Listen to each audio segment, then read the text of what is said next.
नमस्कार बच्चों, मैं दिवाकर उपाध्याय, उच्च माध्यमिक शिक्षक। आज आपको बैंक समाधान विवरण के बारे में बताऊंगा। बच्चों, पूर्व में हमने बैंक समाधान विवरण का अर्थ, परिभाषा, विशेषताएं, महत्व और कारणों का अध्ययन किया था। तो जो बैंक समाधान विवरण बनाने के कारण थे या रोकड़ बही के शेष और पासबुक में शेष में अंतर के जो कारण थे, उनमें से ए बिंदु को समझा था। अब हमारे सामने आते हैं बी बिंदु। ऐसे व्यवहार जो पासबुक में तो लिखे गए किंतु रोकड़ बही में नहीं लिखे गए। अर्थात इसका ये अर्थ होता है कि बैंक के द्वारा लेन देनों को पासबुक में एंटर किया गया, परंतु व्यापारी को उन लेन देनों के बारे में कोई जानकारी नहीं है, इसलिए व्यापारी उन लेन देन को रोकड़ बही में नहीं लिख पाया। तो वो कौन कौन सी बिंदु हैं, इन बिंदुओं को हम देखेंगे। नंबर 1, बैंक द्वारा लगाया गया ब्याज, व्यय, कमीशन आदि। दूसरा बिंदु है बैंक द्वारा जमा किया गया ब्याज। तीसरा बिंदु बैंक द्वारा संग्रहित ब्याज, लाभांश आदि। चौथा बिंदु बैंक द्वारा किए गए सीधे भुगतान। पांचवा बिंदु ग्राहकों द्वारा सीधे बैंक में जमा किए गए भुगतान। अगला बिंदु बैंक से भुनाए गए बिलों का अनादर। तो बी पॉइंट जैसा कि स्पष्ट है, ऐसे व्यवहार जो पासबुक में लिखे गए किंतु रोकड़ बही में नहीं। तो मैं आपको पहले भी बता चुका हूं, पासबुक में व्यवहारों का लेखा कौन करता है? बैंक। व्यापारी द्वारा या अन्य पक्षों द्वारा व्यापारी के साथ जो भी लेन देन किए जाते हैं, उन लेन देनों को बैंक द्वारा पासबुक में लिख लिया जाता है, किंतु व्यापारी को इन लेन देनों की जानकारी बिल्कुल भी नहीं होती, तो उन लेन देनों का लेखा रोकड़ बही में नहीं हो पाता। ये बिंदु पुनः मैं आपके सामने दोहरा रहा हूं। नंबर 1, बैंक द्वारा लगाया गया ब्याज, व्यय, कमीशन आदि। दूसरा बिंदु बैंक द्वारा जमा किया गया ब्याज। तीसरा बिंदु बैंक द्वारा संग्रहित ब्याज, लाभांश आदि। चौथा बिंदु बैंक द्वारा किए गए सीधे भुगतान। पांचवा बिंदु ग्राहकों द्वारा बैंक में जमा किए गए भुगतान। छठा बिंदु बैंक से भुनाए गए बिलों का अनादर। तो बी व्यवहार में हमने 6 बिंदु लिए हैं। अब इन बिंदुओं को हम विवरण के हिसाब से देखेंगे। एक एक बिंदु को मैं आपको समझाता जाऊंगा।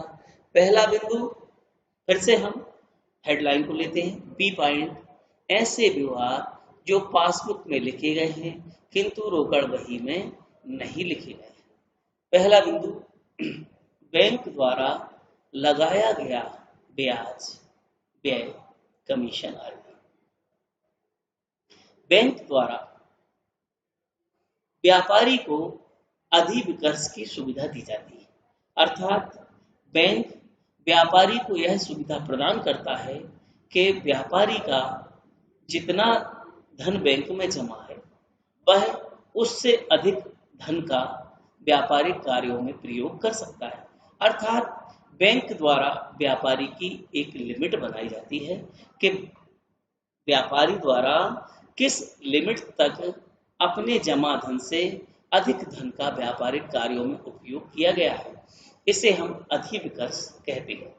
जब बैंक व्यापारी को उधार धन की सुविधा प्रदान करता है, तो बैंक व्यापारी के ऊपर ब्याज लगाता है तथा बैंक द्वारा व्यापारी के लिए विभिन्न प्रकार की सेवाएं प्रदान की जाती हैं।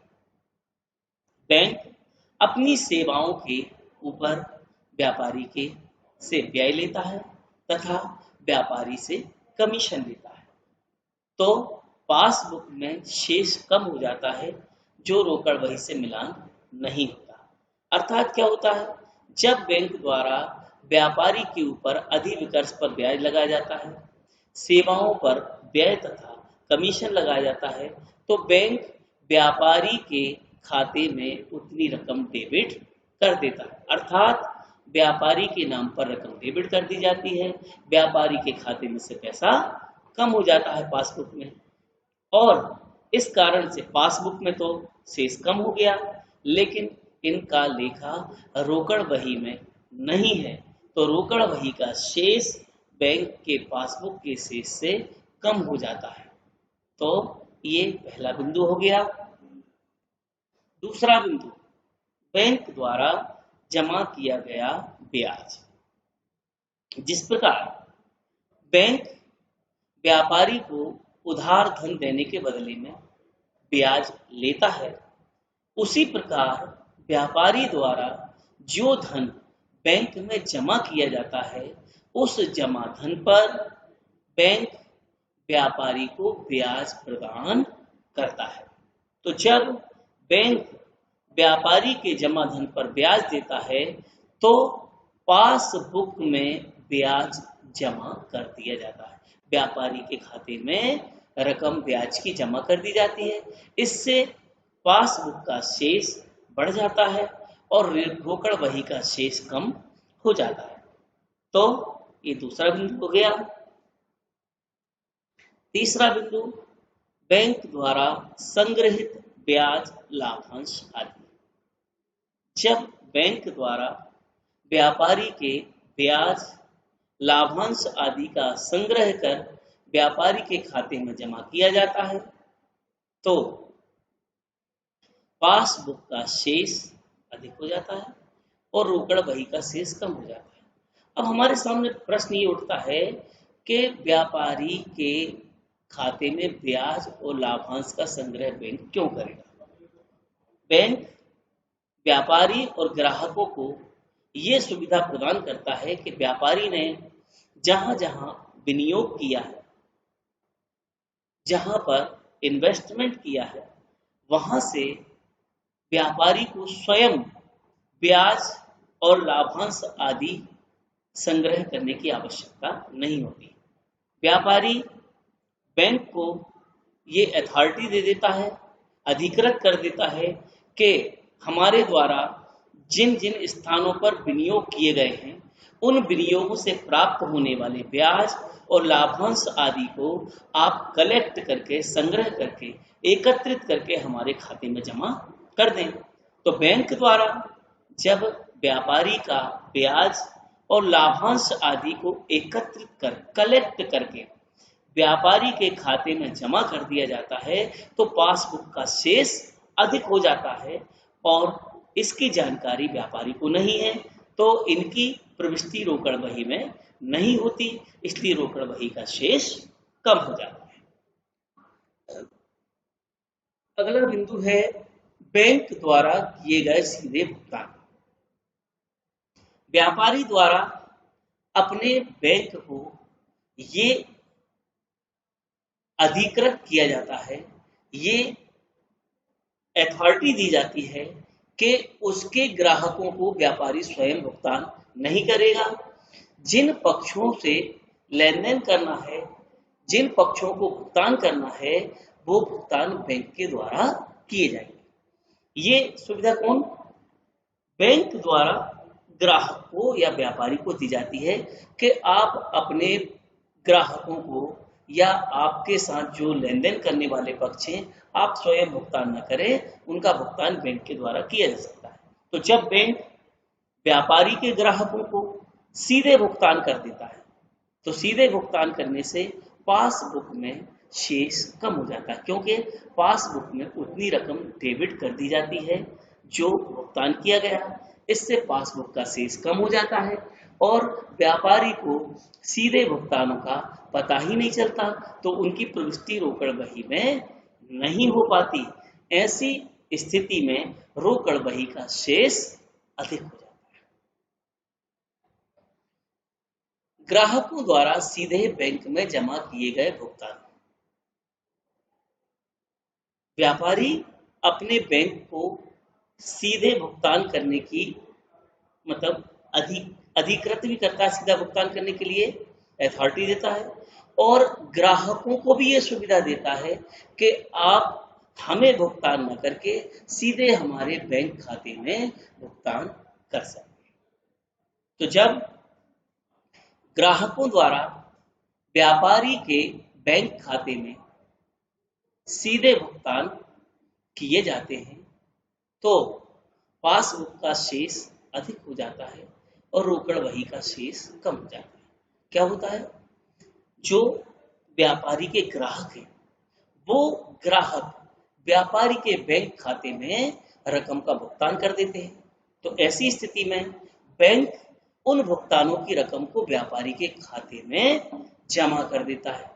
तो व्यापारी के खाते में जमा करने से व्यापारी की पासबुक का शेष अधिक हो जाता है और इन भुगतानों की जानकारी व्यापारी को ना होने पर रोकड़ बही में उनका लेखा नहीं होता है, जिससे रोकड़ बही का शेष कम हो जाता है।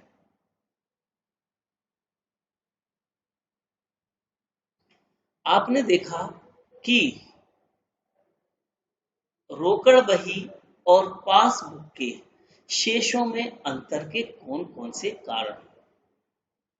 अब अंतर के कारणों के पश्चात हम बैंक समाधान विवरण बनाने की विधियों का अध्ययन करेंगे। बैंक समाधान विवरण किस प्रकार बनाया जाता है, इनके लिए कौन कौन सी विधियों, कौन कौन सी रीतियों का प्रयोग किया जाता है। बैंक समाधान विवरण बनाने के लिए दो विधियां प्रचलित हैं। इन विधियों को हमने दो भागों में ए और बी भाग में बांट लिया है। पहला पॉइंट है रोकड़ बही के शेष को आधार मानकर। रोकड़ बही किसकी होती है, व्यापारी की। तो हम व्यापारी की रोकड़ बही का शेष देखकर शेष को आधार मान करके हम बैंक समाधान विवरण का निर्माण कर सकते हैं। दूसरा, पासबुक के शेष को आधार मानकर। अब हम सबसे पहले रोकड़ बही के शेष को आधार मानेंगे। तो ए बिंदु रोकड़ बही के शेष। रोकड़ बही के शेष को आधार मानकर बैंक समाधान विवरण निम्न प्रकार बनाया जाता है।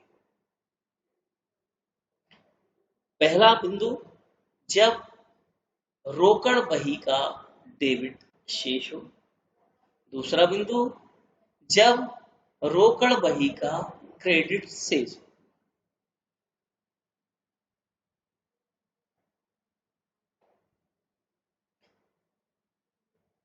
रोकड़ बही के शेष की दशा में हम सबसे पहले देखेंगे रोकड़ बही का डेबिट शेष होने पर, उसके बाद देखेंगे रोकड़ बही का क्रेडिट शेष होने पर।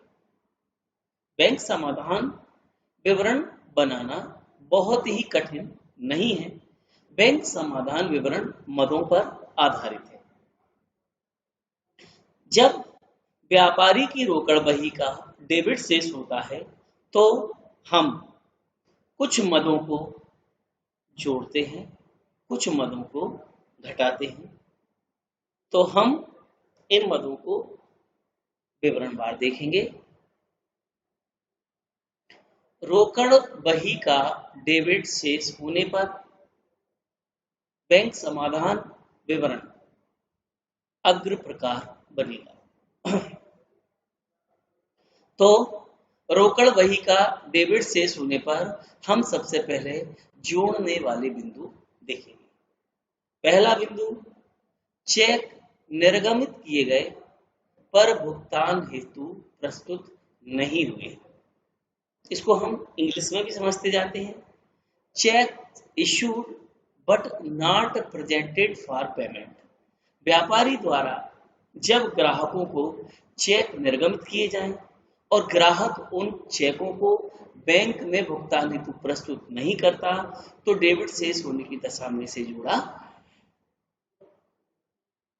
जाता है। दूसरा बिंदु है बैंक ने ब्याज जमा किया। रोकड़ बही का डेबिट शेष होने की दशा में यदि बैंक ग्राहक के खाते में ब्याज जमा करता है तो इस बिंदु को भी हमारे द्वारा डेबिट शेष होने पर जोड़ा जाएगा। Interest allowed by the bank, bank ने ब्याज जमा किया। तीसरा बिंदु बैंक द्वारा संग्रहित बिल, लाभांश आदि। बैंक द्वारा ग्राहक के खाते में जो बिल, ब्याज, लाभांश आदि एकत्रित करके खाते में जमा करता है तो ऐसी दशा में हम डेबिट शेष होने पर उसे जोड़ते हैं। चौथा बिंदु ग्राहकों द्वारा सीधे बैंक में जमा राशि। यदि ग्राहकों द्वारा सीधे व्यापारी या ग्राहक के खाते में राशि जमा की गई है तो उसको डेबिट शेष होने की दशा में जोड़ा जाएगा। Direct payment by the customer in our bank account. पांचवा बिंदु चेक बैंक में जमा, संग्रह हो गया पर रोकड़ बही में लिखा नहीं हुआ। व्यापारी द्वारा चेक बैंक में जमा किया गया और चेक बैंक में जमा होने के पश्चात बैंक ने उतनी राशि एकत्रित करके व्यापारी के खाते में जमा कर दी है, लेकिन इसका अभी तक रोकड़ बही में लिखा नहीं हुआ। ऐसी दशा में डेबिट शेष होने पर चेक बैंक में जमा पर संग्रह हो गया और रोकड़ बही में लिखा नहीं हुआ तो इसको जोड़ा जाएगा। छठवां पॉइंट चेक निर्गमित जिसका अनावरण हो गया। व्यापारी द्वारा अपने ग्राहक को चेक निर्गमित किया गया और चेक का अनादरण हो गया तो अनादरण की दशा में हमें इसको जोड़ना है।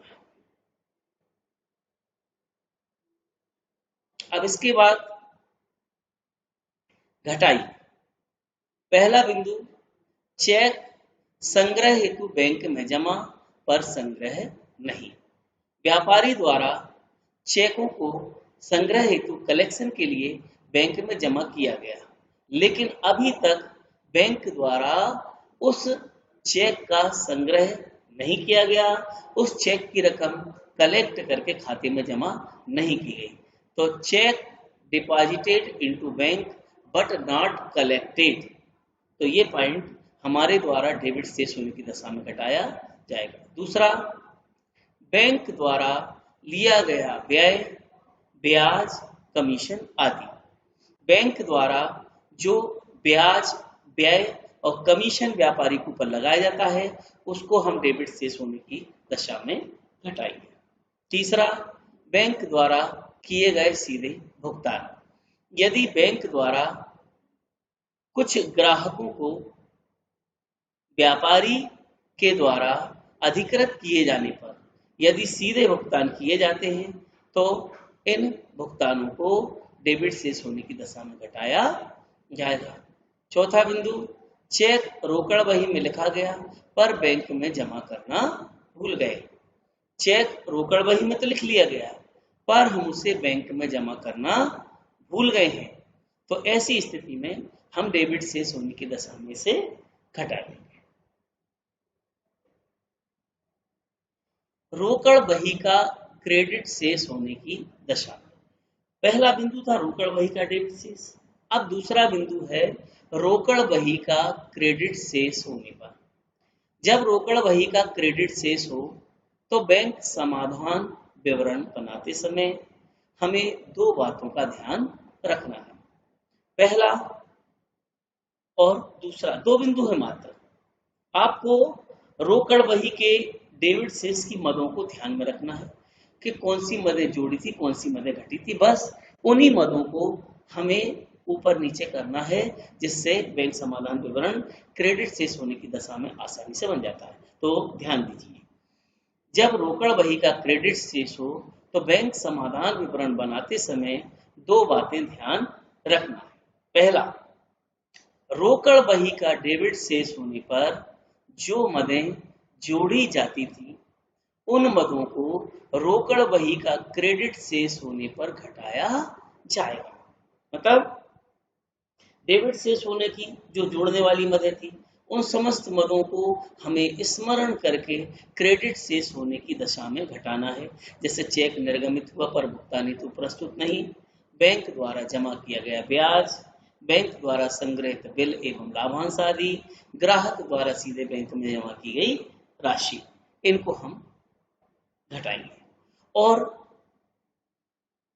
जो मदें दूसरे बिंदु में रोकड़ बही का डेबिट शेष होने पर जो मदें घटाई जाती थी उन मदों को जोड़ा जाएगा। सिंपल सा बिंदु है। रोकड़ बही के डेबिट शेष में हमने घटाया था चेक बैंक में जमा पर संग्रह नहीं, बैंक द्वारा लगाया गया ब्याज व्यय कमीशन आदि, बैंक द्वारा किए गए सीधे भुगतान।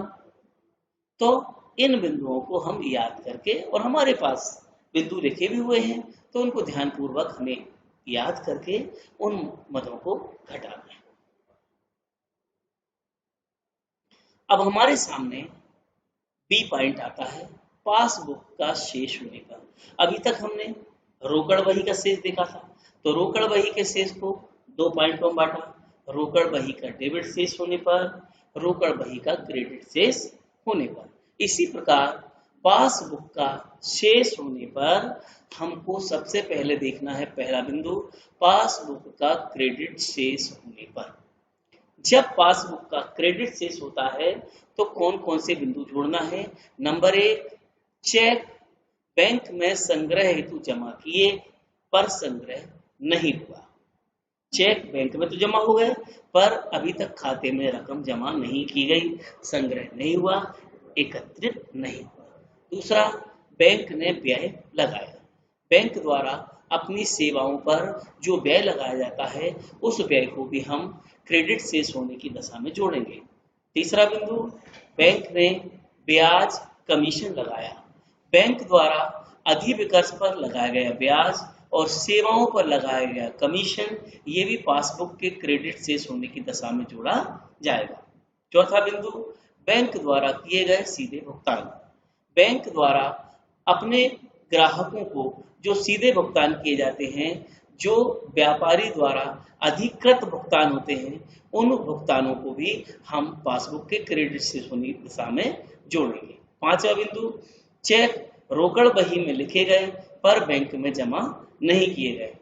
चेक रोकड़ बही में लिखे गए अर्थात जो चेक व्यापारी को भुगतान में प्राप्त हुए हैं वह उन्हें पहले रोकड़ बही में लिखता है फिर बैंक में जमा करता है। लेकिन यहाँ पर चेक रोकड़ बही में तो लिखे गए पर हम उन्हें बैंक में जमा करना भूल गए हैं, तो ऐसी चेकों को हम जोड़ेंगे। अब हमारे सामने आती हैं घटाइए वाले बिंदु। पहला बिंदु, चेक निर्गमित किए गए पर भुगतान हेतु प्रस्तुत नहीं किए गए। दूसरा बिंदु, बैंक ने ब्याज जमा किया। तीसरा बिंदु, बैंक द्वारा संग्रहित बिल एवं लाभांश आदि। चौथा, ग्राहकों द्वारा सीधे बैंक में जमा की गई राशि। पांचवा बिंदु, चेक बैंक में जमा जिसका संग्रह हो गया पर रोकड़ बही में लिखा नहीं किया गया। छठा बिंदु, निर्गमित चेक जिसका अनादरण हो गया। तो ये हमने पासबुक के क्रेडिट शेष होने की मदद देखी। अब पासबुक के डेबिट शेष होने पर, जब पासबुक का डेबिट शेष हो तो ध्यान रखने योग्य बिंदु, जो मदें क्रेडिट शेष में जोड़ी जाती थी वह मदें पासबुक के डेबिट शेष में हमें घटाना है, पहला बिंदु। दूसरा, जो मदें पासबुक के क्रेडिट शेष में घटाई जाती थी उन मदों को पासबुक के डेबिट शेष में जोड़ा जाएगा। ये हम तब कर सकते हैं जब हमें मदें याद होंगी कि पासबुक का क्रेडिट शेष होने पर किन मदों को जोड़ना है और किन मदों को हमें घटाना है। अब बच्चों, इन मदों को हम प्रश्नों में समझेंगे। हमारे सामने कुछ न्यूमेरिकल्स हैं, कुछ प्रश्न हैं सवाल के रूप में, उनको हम आपको समझाते हैं। तो हमारे सामने पहला प्रश्न है, निम्न सूचनाओं से 31 मार्च 2016 को बैंक समाधान विवरण बनाइए। पहला बिंदु, रोकड़ पुस्तक में 7,500 रुपए का डेबिट शेष था। पासबुक के शेष से मिलान करने पर ज्ञात हुआ। दूसरा बिंदु, 1,200 रुपए के चेक संग्रह हेतु बैंक में जमा किए पर संग्रह नहीं हुआ। तीसरा बिंदु, 2,600 रुपए के चेक निर्गमित किए पर भुगतान हेतु प्रस्तुत नहीं। चौथा बिंदु, बैंक ने ब्याज जमा किया 125 रुपए। पांचवा बिंदु, बैंक ने व्यय लगाया 25 रुपए। अब हमारे सामने ये जो प्रश्न है रोकड़ बही के डेबिट शेष की दशा में है। तो रोकड़ बही के डेबिट शेष की मदों को हमें स्मरण करके ये देखना है कि किन मदों को हमें जोड़ना है और किन मदों को हमें घटाना है। तो इस प्रश्न का हल आपके सामने, सबसे ऊपर हम विवरण का नाम लिखेंगे, बैंक समाधान विवरण। बैंक समाधान विवरण को बैंक रिकॉन्सिलिएशन स्टेटमेंट कहते हैं। तो हमने सबसे पहले ऊपर विवरण का नाम लिखा, बैंक समाधान विवरण, और ये विवरण जिस तिथि को बनाया जाता है वह तिथि मतलब विवरण के नीचे लिखी जाती है। तो ये तिथि है 31 मार्च 2016 को। अब हमें बैंक समाधान विवरण बनाने के लिए कॉलम खींचना है। तो पहला कॉलम विवरण का होगा, दूसरा कॉलम रकम विस्तार का होगा और तीसरा कॉलम शुद्ध रकम का होगा। तो सबसे पहले हम पहले बिंदु में रोकड़ पुस्तक के अनुसार कौन सा शेष था उसका लेखा करेंगे। तो हमने लिखा विवरण के कॉलम में रोकड़ बही के अनुसार डेबिट शेष। अब इस बात का ध्यान रखना है, कोई सा भी शेष हो, रोकड़ बही के अनुसार हो या पासबुक के अनुसार हो, डेबिट शेष हो या क्रेडिट शेष हो, हमें शुद्ध रकम के कॉलम में दर्शाना है। रकम विस्तार में शेष को नहीं लिखा जाएगा। तो रोकड़ बही के अनुसार डेबिट शेष है हमारा 7,500 रुपये। अब हमारे सामने दूसरा, तीसरा, चौथा और पांचवा बिंदु है। इनमें से हमें ये देखना है कौन सा बिंदु जुड़ेगा, कौन सा घटेगा। रोकड़ पुस्तक का डेबिट शेष है, इसलिए पहला बिंदु 1,200 रुपए के चेक संग्रह हेतु बैंक में जमा पर संग्रह नहीं हुआ, ये पॉइंट जुड़ेगा नहीं, ये पॉइंट घटने में जाएगा। जुड़ने वाला तीसरा बिंदु है 2,600 रुपए के चेक निर्गमित किए पर भुगतान हेतु प्रस्तुत नहीं। तो हमने विवरण के कॉलम में लिखा जोड़िए पहला बिंदु। अब यहाँ पर सवाल में तीसरा है, लेकिन जोड़ने में हम उसे नंबर 1 देंगे। तो चेक निर्गमित किए पर भुगतान हेतु प्रस्तुत नहीं, और रकम विस्तार में रकम आएगी 2,600 रुपये। चौथा बिंदु, बैंक ने ब्याज जमा किया। बैंक ने ब्याज जमा किया व्यापारी के खाते में, तो यह बिंदु भी जुड़ेगा। दूसरा, बैंक ने ब्याज जमा किया 125 रुपये। अब चेक निर्गमित किए पर भुगतान हेतु प्रस्तुत नहीं, बैंक ने ब्याज जमा किया। दोनों बिंदुओं की रकम है पहले की 2,600 और दूसरे की 125, तो कुल हो गए 2,725, और इनको 7,500 में हमने जोड़ दिया तो टोटल हो गया 10,225। इसके बाद घटाइए दूसरा बिंदु, चेक बैंक में जमा पर संग्रह नहीं, रकम है 1,200। दूसरा बिंदु, पासबुक के अनुसार क्रेडिट शेष 25 रुपये, बैंक ने व्यय लगाया। तो बैंक ने व्यय लगाया 25 रुपये, तो हो गए 1,225। अब इस रकम को 10,225 में से घटाने पर हमारे पास 9,000 रुपये का शेष बचा। ये पासबुक के अनुसार क्रेडिट शेष निकल आया। अब रोकड़ बही का क्रेडिट शेष होने पर बैंक समाधान विवरण 31 दिसंबर 16 को बनाना है। तो हमने लिखा बैंक समाधान विवरण 31 दिसंबर 2016 को रोकड़ बही के अनुसार क्रेडिट शेष, जिसे हम अधिविकर्ष कहेंगे। तो इसमें हमारे पास 6 बिंदु हैं। पहला बिंदु क्रेडिट शेष का हो गया। दूसरा बिंदु अधिविकर्ष पर बैंक ने ब्याज लिया, तो ये बिंदु क्रेडिट शेष होने की दशा में जोड़ा जाएगा। बैंक ने अधिविकर्ष पर ब्याज लिया 160, बैंक ने व्यय लगाया, ये बिंदु भी जोड़ा जाएगा 70 रुपये। इसके बाद तीसरा बिंदु है, चौथा बिंदु, ग्राहकों को चेक निर्गमित पर भुगतान नहीं हुआ, ये घटने में जाएगा। पांचवा बिंदु, बैंक में चेक जमा किए पर संग्रह नहीं, ये बिंदु जुड़ने में लेंगे। चेक बैंक में जमा पर संग्रह नहीं। और चौथा बिंदु, बट्टे पर बिल भुनाया जिसका अनादरण हो गया। बट्टे पर बिल भुनाया जिसका अनादरण हो गया 600 रुपये, और चारों को जोड़ दिया तो कुल टोटल हो गया 3040, और 7190 में 3040 जोड़ने पर टोटल हो गया 10,230। अब घटाने वाले बिंदु है। पहला बिंदु, तो चेक निर्गमित पर भुगतान हेतु प्रस्तुत नहीं, ये रकम है 1270 रुपये, और 1270 रुपये घटाने पर हमारा शेष बच रहा है 8,960। ये पासबुक के अनुसार डेबिट शेष निकल आया। ये हमने पासबुक के अनुसार डेबिट शेष, रोकड़ बही के अनुसार क्रेडिट शेष होने पर पासबुक के अनुसार डेबिट शेष ज्ञात किया। बच्चों, ये हमारी दोनों विधियां हो गई। धन्यवाद।